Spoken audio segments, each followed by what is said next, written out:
नारी सशक्तीकरण फाउंडेशनतर्फे आम्ही महाराष्ट्राचे मुख्यमंत्री माननीय श्री उद्धवजी ठाकरे यांना दिनांक 3 फेब्रुवारी 2021 रोजी महाराष्ट्रातील शेतकऱ्यांच्या समस्यांविषयी दिलेले निवेदन। पहिला मुद्दा, शेतकरी आत्महत्या। शेतकरी आत्महत्या विषय तसा गंभीर आहे। आपल्या भारतासारख्या कृषीप्रधान देशात शेतकरी आत्महत्या करतोय म्हणजे हे जरा वर्तमानपत्रात वाचायला आणि प्रत्यक्षात पाहायला अजबच वाटतं, नाही का?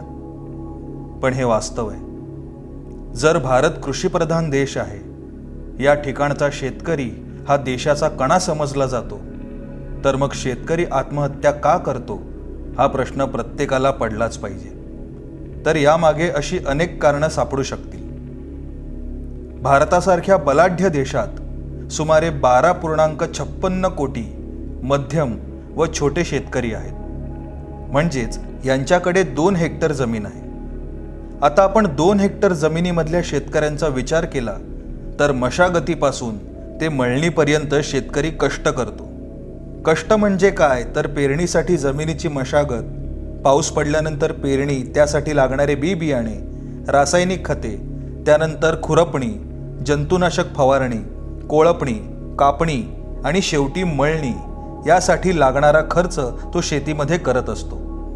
आणि शेवटी तो आपले धान्य विकण्यासाठी जेव्हा बाजारात जातो त्यावेळी व्यापारी लोकांकडून होणारी त्याची पिळवणूक हे न बघवणारं दृश्य असतं। मशागतीवर होणारा खर्च आणि मिळणारं उत्पन्न याचा काहीच ताळमेळ लागत नाही। मिळणाऱ्या तुटपुंज्या उत्पन्नावर त्याला संपूर्ण वर्ष घालवावं लागतं। त्यामध्ये लेकरांची शिक्षण, आरोग्य, सण समारंभ, लग्न, करमणूक आणि घर प्रपंच हे सर्व त्याला शेतीवर अवलंबून करावं लागतं, जे कितीही काटकसर केली तरी भागत नाही। मग पर्यायी व्यवस्था म्हणून त्यांनी बँकेकडून किंवा सावकाराकडून कर्ज घेतलेलं असतं। ते पण पुढच्या उत्पन्नावर भरतो म्हणून, पण पुढच्या वर्षी पण तेच होतं। शेतीत खर्च जास्त आणि उत्पन्न कमी, मग तो कर्जबाजारी होऊन बसतो। घर प्रपंच चालवता चालवता जीव मेटाकुटीला येतो, जगणं असह्य होतं।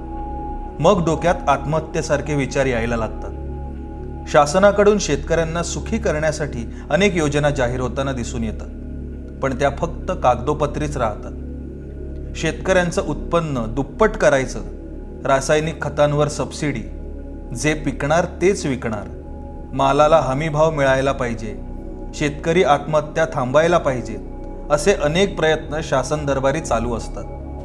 पण तेही फक्त आणि फक्त शेतकऱ्यांची मते मिळवण्यासाठी। एकूणच शेतकरी पूर्णपणे परावलंबी झालाय। समाजवादी सरकार केंद्रीय अर्थव्यवस्थेचा हा मोठा दुष्परिणाम आहे। शेतकरी नेते शरद जोशी यांनी सरकार केंद्रीय अर्थव्यवस्था नाकारून बाजारवादी मोकळ्या अर्थव्यवस्थेचा पुरस्कार केला।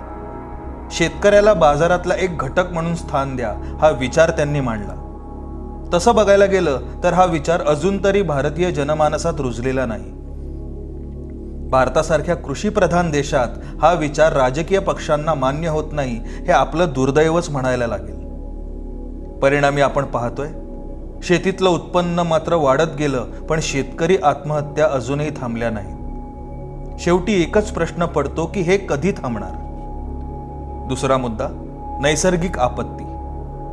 ऊन, वारा, पाऊस, थंडी या आहेत नैसर्गिक आपत्ती। या आपत्तीपासून शेतकरी बचाव करण्याचे अतोनात प्रयत्न करतो। जूनमध्ये पाऊस पडला की वेगवेगळ्या प्रकारचे बी बियाणे मातीत रुजवून बसतो। येईल की नाही याची शाश्वती नसतानाही हजारो रुपये तो काळ्या मातीत घालवतो। आपल्या पोटच्या लेकराप्रमाणे पिकांना सांभाळतो, कारण त्याच पिकांवर त्याने कितीतरी स्वप्न रंगवलेली असतात। कितीतरी झगमगाटातील स्वप्न त्या पिकांवर पूर्ण होणार असतात। जीवाची पर्वा न करता, न थकता तो आशेवर जगत असतो। पण या आशेच्या प्रवासामध्ये त्याला खूप अडचणींचा सामना करावा लागतो। परंतु हे सर्व करत असताना अस्मानी संकटाचा मोठ्या प्रमाणात शेतकऱ्यांना सामना करावा लागतो। कधी अवकाळी पाऊस तर कधी दुष्काळ, कधी गारांचा मारा तर कधी वादळी वारे, अशा अनेक संकटांना तोंड देत तो भक्कमपणे उभा आहे। आणि जो संकटांना तोंड देत नाही तो शेतकरी कसला? आपल्या डोळ्यांसमोर पिकांचं नुकसान होतंय हे दिसत असून सुद्धा तो काही करू शकत नाही. त्याने हजारो रुपये मातीत घालवलेल्या दामाचं मोल होणार नाही, मातीत कष्ट करताना गाळलेल्या घामाचं चीज होणार नाही हे समजत असून सुद्धा तो नव्या दमानं नव्या जोमानं कामाला लागतो. आणि सर्वात मोठं दुर्दैव म्हणजे शासनाकडून होणारी शेतकऱ्यांची चेष्टा. अतिशय तोकडी मदत जाहीर करून राजकारणी सत्तेतील आणि सत्तेबाहेरील आपली राजकीय पोळी भाजून घेण्याचं काम करत असल्याचं आपणास दिसून येतंय. ही वस्तुस्थिती आहे, ती नाकारता येत नाही. मुद्दा तिसरा, आधुनिकीकरणाकडे वाटचाल.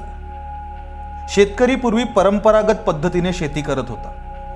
शेती जास्त पण उत्पन्न कमी असं आपणास पाहायला मिळतं. पुढे दिवसेंदिवस लोकसंख्या झपाट्याने वाढत गेली व शेतीची विभागणी होत गेली. उत्तम शेती, मध्यम व्यापार, कनिष्ठ नोकरी अशी एक रूढ त्यावेळेच्या जाणकारांनी पाडली होती. परंतु बारकाईने शेतीचा जर अभ्यास केला तर शेती ही बेभरवशाची झाली आहे. याचं मुख्य कारण म्हणजे शेतकरी अजून सुद्धा पारंपरिक पद्धतीने शेती करतोय. शेतकऱ्यांमध्ये असणारा आधुनिकीकरणाबाबतचा अपुरा अभ्यास, शेती कामासाठी अपुरा मजूर वर्ग, वेळेत न होणारी शेती कामे, मजुरांचे वाढलेले दर, अपुरी साधन सामग्री आणि शेतीत मोठ्या प्रमाणात होणारा खर्च आणि वाया जाणारा वेळ आणि यातून मिळणारे उत्पन्न कमी, यामुळे शेतकरी समाजाच्या मुख्य प्रवाहापासून लांब लांब जातोय. आणि वरवर तर शेतीची व्याख्याच बदलत चालली आहे. लोकांना शेतीत कष्ट करायला नकोसे वाटतंय. कुठेतरी 10-20 हजाराच्या नोकरीसाठी आजचा तरुण शहराकडे धाव घेत असलेला आपणास दिसून येतो. शेतकऱ्याने पारंपरिक शेती सोडून आधुनिकीकरणाकडे वळायला पाहिजे. कारण आपण 21व्या शतकात जगतोय. दुनिया चंद्रावर जाऊन आली आणि आपण त्याच जुन्या विश्वात जगतोय, हीच आपली मोठी समस्या आहे. शेतकऱ्यांचे उत्पन्न दुप्पट करण्यासाठी केंद्र शासन आणि राज्य शासन सर्वतोपरी प्रयत्न करत आहेत. शासनाकडून यामध्ये प्रामुख्याने यांत्रिकीकरणावर जास्त भर देण्यात आला आहे. शेतकऱ्यांना सहाय्यभूत ठरणारी कृषी यांत्रिकीकरण योजना सुरू करून नक्कीच शासनाने शेतीमध्ये मोलाची कामगिरी केली आहे. त्यानुसार कृषी अवजारे खरेदीसाठी लाभार्थी शेतकऱ्यांना अनुदान देऊन शेतकऱ्यांची आर्थिक अडचण दूर केली. सध्या केंद्र सरकारकडून राष्ट्रीय अन्न सुरक्षा अभियान, राष्ट्रीय कृषी विकास योजना, एकात्मिक फलोत्पादन विकास, कृषी यांत्रिकीकरण अभियान, नानाजी देशमुख कृषी संजीवन योजना, भाऊसाहेब फुंडकर फळबाग योजना अशा अनेक कृषी आधुनिकीकरणासंबंधित योजना शासनाकडून राबवल्या जात आहेत. याचा लाभ प्रत्येक शेतकऱ्याने घेऊन आपले उत्पन्न वाढवण्याचा प्रयत्न केला पाहिजे आणि समाजाच्या मुख्य प्रवाहात यायला पाहिजे. तरच शेतकरी ताठ मानाने जगू शकेल, अन्यथा त्यावर उपासमारीची वेळ आल्याशिवाय राहणार नाही. मुद्दा चौथा, शासनाकडून मिळणारी लाभ, अटी व शर्तींना वैतागणे. शेतकऱ्याचे जीवनमान उंचावणे यासाठी शासनाकडून सर्वतोपरी मदत केली जाते. शासनाकडून अनेक योजना शेतकऱ्यांसाठी वरदान ठरल्या आहेत. यामध्ये प्रधानमंत्री पीक विमा योजना, मागेल त्याला शेततळे योजना, गोपीनाथ मुंडे शेतकरी अपघात योजना, राष्ट्रीय फलोत्पादन योजना, हवामानावर आधारित पीक विमा योजना, प्रधानमंत्री किसान सन्मान निधी योजना, छत्रपती शिवाजी महाराज शेतकरी सन्मान योजना अशा अनेक योजना शासनाकडून शेतकऱ्यांसाठी राबवल्या जातात. परंतु विमा कंपनी आणि शासनाच्या काही जाचक अटींमुळे लाभार्थी मिळणाऱ्या लाभापासून वंचित राहत असलेले दिसतात. महत्त्वाची गोष्ट म्हणजे शेतकरी कमी शिकलेला असतो आणि या सर्व गोष्टींपासून तो लांबच असतो. 2020चा खरीप हंगाम बघितला तर आपल्या महाराष्ट्र राज्यात खूप पाऊस पडला होता. या पावसामध्ये जवळपास सोयाबीन या पिकाचं मोठ्या प्रमाणात नुकसान झालं. झालेल्या सोयाबीन नुकसानीचे फोटो कंपनीच्या एका ॲपमध्ये जिओ टॅगिंग करून अपलोड करण्यासाठी विमा कंपनीकडून फक्त 2 दिवसाचा कालावधी दिला गेला. आता ही गोष्ट शेतकऱ्यांपर्यंत पोहोचेपर्यंत कालावधी संपून गेला. म्हणजेच सांगण्याचा मूळ उद्देश हा की काही गोष्टी शेतकऱ्यांपर्यंत पोहोचतच नाहीत. परिणामी ते शेतकरी विम्याच्या लाभापासून वंचित राहिले. बऱ्याचदा कागदपत्रांची पूर्तता करूनही शेतकऱ्यांना लाभ मिळत नाही। या आणि अशा काही जाचक अटींमुळे शेतकरी पुरता भांबावून जातो आणि शासनाच्या मिळणाऱ्या लाभापासून वंचित राहतो। मुद्दा 5, इस्रायल सारख्या देशातील शेतीचे धडे शेतकऱ्यांना देणे। इस्रायल तसा बघायला गेला तर 1 कोटीच्या जवळपास लोकसंख्या असणारा देश। इस्रायल आणि भारत या 2 देशांची तुलना केली तर भौगोलिक आकारमानापासून बरीच भिन्नता दिसून येते। कृषी क्षेत्रातील प्रगतीबाबत या देशाचे नाव जागतिक स्तरावर आवर्जून घेतले जाते। इस्रायलच्या राष्ट्रीय उत्पन्नात शेती उत्पादनातून मिळणाऱ्या उत्पन्नाचा वाटा केवळ 2% आहे। हे उल्लेखनीय आहे। या ठिकाणी तयार होणारी बहुतेक कृषी उत्पादने स्थानिक बाजारपेठेतच विकली जातात। तंत्रज्ञान व नाविन्य यांचा ध्यास इस्रायलच्या शेती क्षेत्रात पदोपदी घेतला जातो। पाण्याची कमतरता आणि शेतीला योग्य नसलेली रेताड माती या संकटांशी झुंज देत येथे समृद्धीचे मळे फुलले आहेत। शेतीचे अफलातून रूप या देशात बघायला मिळते। पाण्याचा एक थेंब कसा वापरायचा हे इस्रायल या देशाने जगाला दाखवून दिले।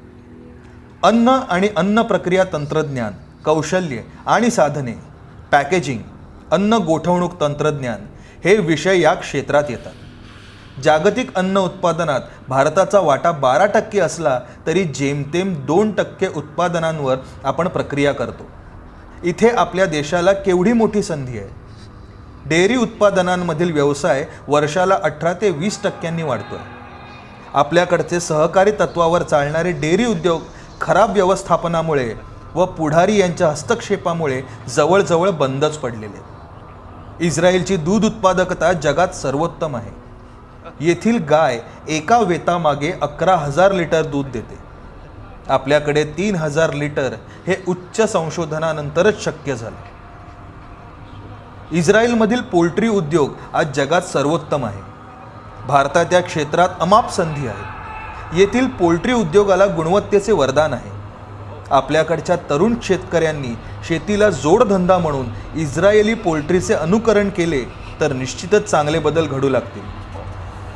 पोल्ट्री खाद्य उत्पादन, ब्रीडर फार्म, व्यावसायिक ब्रॉयलर फार्म, कोंबड्यांचे कत्तलखाने, प्रक्रिया, विक्री या प्रत्येक टप्प्यावर भारतातील शेतकऱ्यांना, विशेषतः शेतकरी गटांना शिकण्यासारखे बरेच आहे।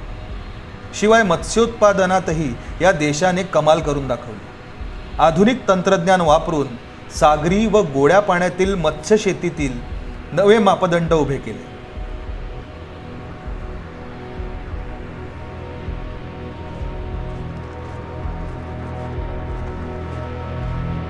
समुद्राचे खारे पाणी वळवून केज फिश फार्मिंग अत्यंत यशस्वी केले।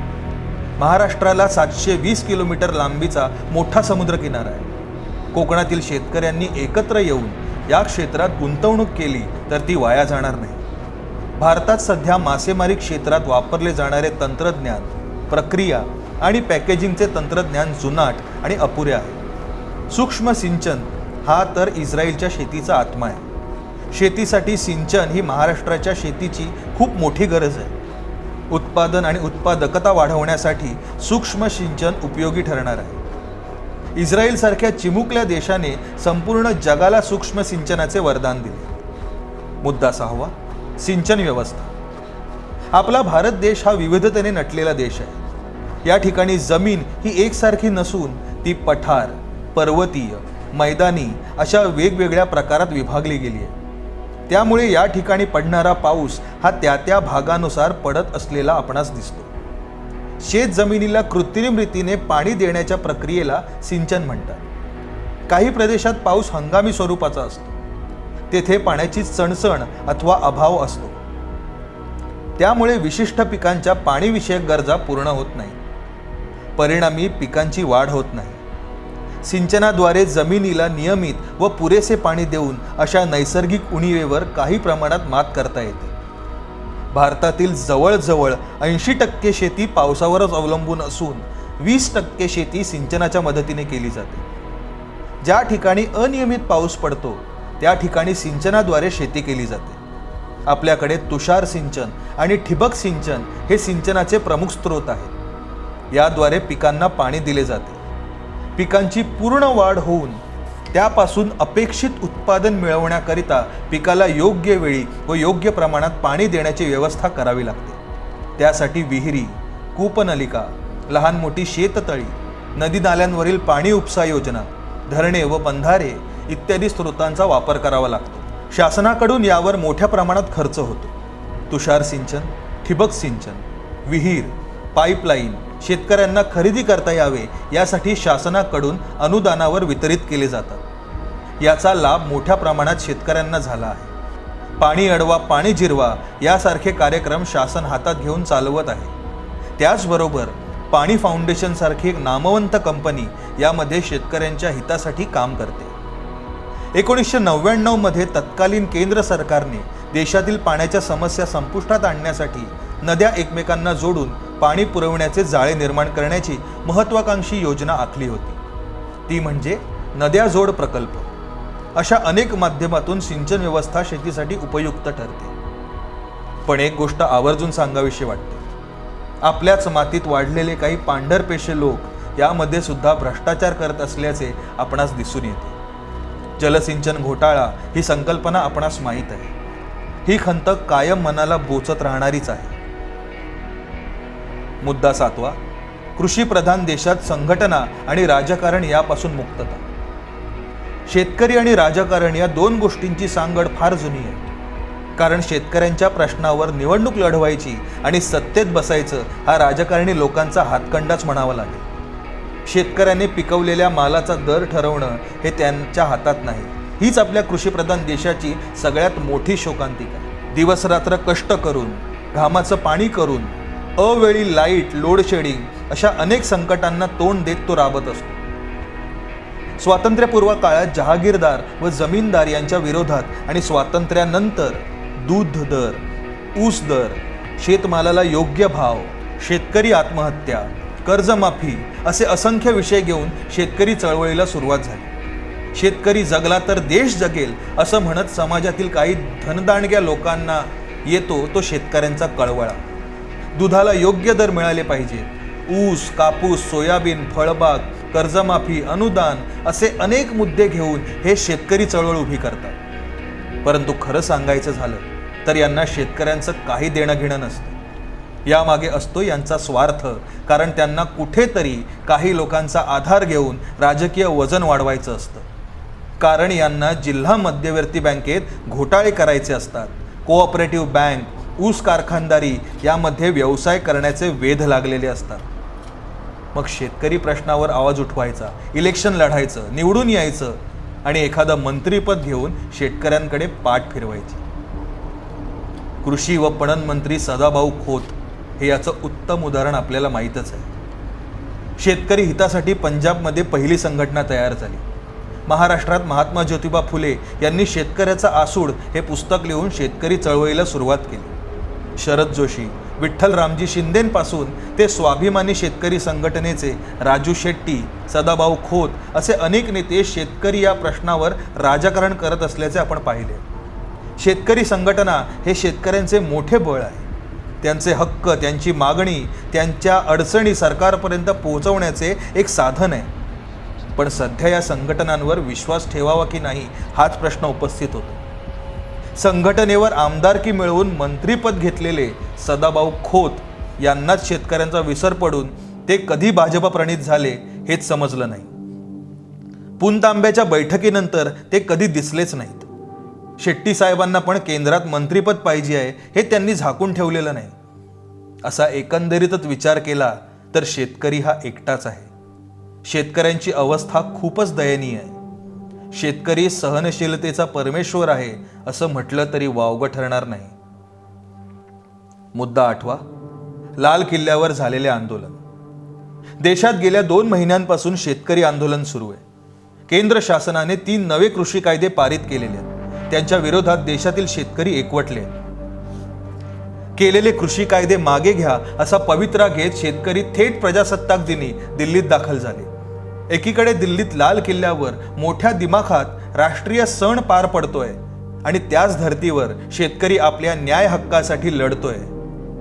भारतासारख्या कृषी प्रधान देशात शेतकऱ्यांना आंदोलन करावं लागतं हे जरा विचित्रच वाटतंय। केंद्र सरकारने 20 सप्टेंबर 2020 रोजी कृषी क्षेत्राशी संबंधित 3 कायदे संमत केले। या कायद्यांना देशभरातून तीव्र विरोध होतोय।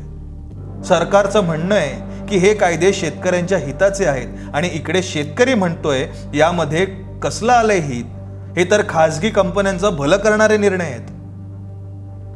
या कृषी कायद्यांमुळे भविष्यात बाजार समित्या बंद होतील आणि खासगी कंपन्या त्यांची मक्तेदारी चालवतील। यामुळे शेतकऱ्यांना त्यांच्या पिकाला योग्य भाव मिळणार नाही, त्यांच्यावर उपासमारीची वेळ येईल अशी त्यांना भीती वाटते। पण या सगळ्या गोष्टींचा विचार केला तर शेतकऱ्यांनी लाल किल्ल्यावर जाऊन तो ध्वज फडकवण्यात आला हा आपल्या देशाचा, घटनेचा, लोकशाहीचा, विचारसरणीचा अपमानच झाला आहे असं समजायला हरकत नाही।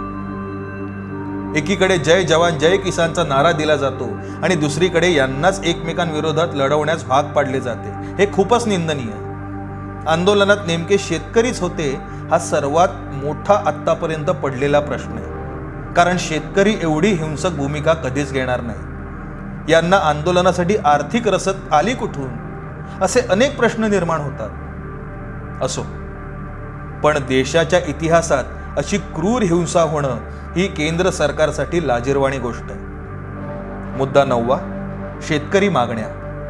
शेतकरी हा जगाचा पोशिंदा आहे असं जाणकारांनी म्हटलंय आणि ते खरंही आहे। आपला भारत देश कृषीप्रधान देश आहे। या ठिकाणचे सरासरी 68% लोक हे शेतीवर अवलंबून आहेत। एका अंदाजानुसार भारतामधल्या 85% शेतकऱ्यांकडे शेतीसाठी 5 एकरांपेक्षा कमी जमीन आहे, म्हणजेच हे शेतकरी अल्प भूधारक आहेत। पण दुःख या गोष्टीचं वाटतं की शेतकरी हा कष्ट करून सुद्धा परावलंबी आहे, म्हणजे त्याला शेती पिकवण्याचा अधिकार आहे, पण पिकवलेला माल विकण्याचा, त्याचं मोल ठरवण्याचा अधिकार मात्र शेतकऱ्याला नाही। शेतकरी संघटना पण यामध्ये कुचकामी पाहायला मिळतात। शेतकऱ्यांना जास्त काही नाही, पण त्यांच्या प्रमुख मागण्या पुढील प्रमाणे आहेत। शेतमालाला हमीभाव मिळाला पाहिजे, थेट शेतकरी ते ग्राहक ही संकल्पना चालू असायला पाहिजे, दलाली पूर्णपणे बंद झाली पाहिजे, शासन हमीभावानुसार खरेदी व्हायला पाहिजे, उसाला FRP नुसार भाव मिळाला पाहिजे, दुधाला योग्य भाव मिळाला पाहिजे, स्वामीनाथन आयोग लागू करण्यात यावा, माफक दरात वीज व त्याला लावलेल्या अटी बंद करणे, सिंचन व्यवस्थेत भरीव तरतूद करण्यात यावी। अशा काही मोजक्या मागण्या शेतकरी वर्गातून होत असतात, पण याकडे कुणीच लक्ष देत नाही। परिणामी शेतकरी आंदोलन करण्याचा मार्ग अवलंबतात, हे आपण प्रजासत्ताक दिना दिवशी दिल्ली येथील आंदोलन पाहिलेच आहे। आपला महाराष्ट्र हा संतांची, तसेच ज्यांनी महाराष्ट्र घडवला अशा शूरवीरांची भूमी म्हणून ओळखला जातो। छत्रपती शिवाजी महाराजांच्या पावनभूमीत महाराजांच्या विचारांनी प्रेरित होऊन स्वर्गीय हिंदू हृदय सम्राट बाळासाहेब ठाकरे यांसारखे जाणते नेते या महाराष्ट्राला लाभले, हे तमाम मराठी माणसांचे भाग्यच म्हणावे लागेल। स्वर्गीय बाळासाहेब ठाकरे यांचे सुपुत्र म्हणून तुम्ही नक्कीच या महाराष्ट्रातल्या कष्टकरी शेतकऱ्यांचे मायबाप म्हणून शेतकऱ्यांना न्याय व त्यांचे हक्क मिळवून द्याल, हीच एक नम्र विनंती। धन्यवाद।